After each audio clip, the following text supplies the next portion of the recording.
Սաղարթախիտ անտառներով շրջապատված Իջևանում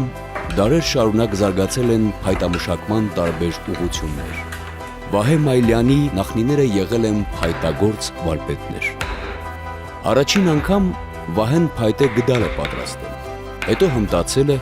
և փորագրել փայտե խաչքարեր։ Ժամանակին աշխատել է թե տեղական, թե արտասահմանյան փայտանյութով, հավանում է հայրենի անտառների փայտը։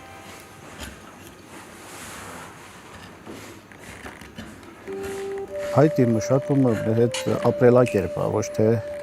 ոչ թե հոբբի է, սեր, այլ ապրելակերպ է հենց։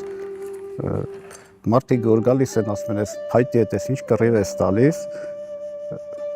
իսկ ինձ համար դա հանգստություն է։ Փայտը մի կնոջ պես բան է,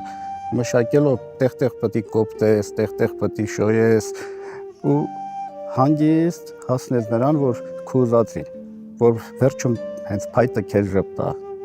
Բայց իմ հին գործերից մնացել է մենակ մի հատ փոքր խաչքար, այմ առաջի գործը։ Ու շատերը որ քննադատեցին, նույնիսկ այդ ժամանակ ուզում էի թողնեմ, որ խոր չես արել, մաքուր չես արել, ծուռ ես արել, ու մեկ եկավ մեր տղերքից ասեց, հենց գիտես քո ուսուցիչը իր առաջի գործը տենց լավ արել, դրանից լավ ա եղել, ու էլի ոգևորվեցի, սկսեցի շարունակելը։ Չնայած որ ուղիղ գիծ չեմ սիրում ու շատերին ասում չեմ կարող գցեմ, ուղիղ գիծ չեմ կարող։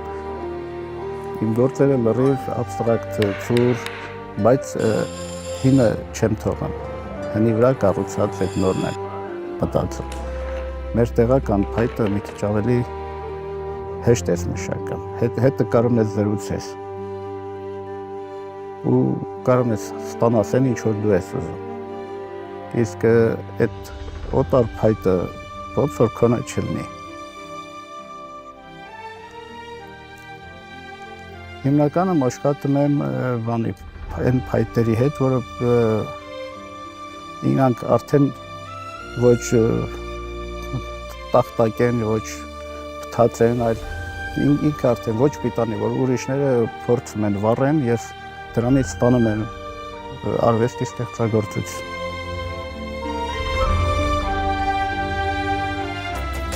Վերջին տարիներին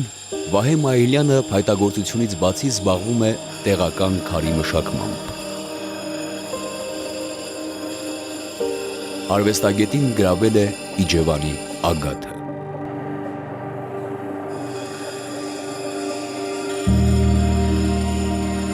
Հետագայում ես զգացի, որ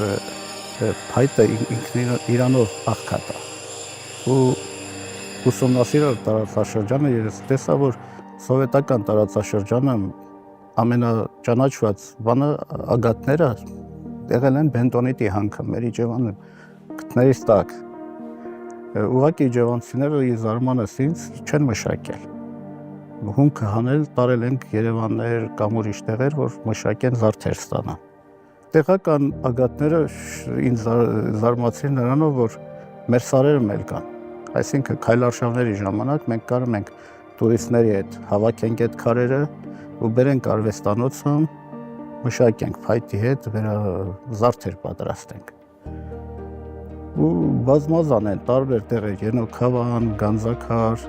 մյուս սարերը, շատ ունենք քարեր, ագաթներ, ու ամեն մեկը իր գեղեցկություն ունի, իր գույնն ունի։ Ոնց որ գյուղացիները որ գնում ես, մի գյուղը մեկից բնակիչները տարբերում են։ Անկախ քեզանից ասում ես, այս մեկը այս գյուղացի է, մեկը այն գյուղացի է, նույնը իմ քարերն են։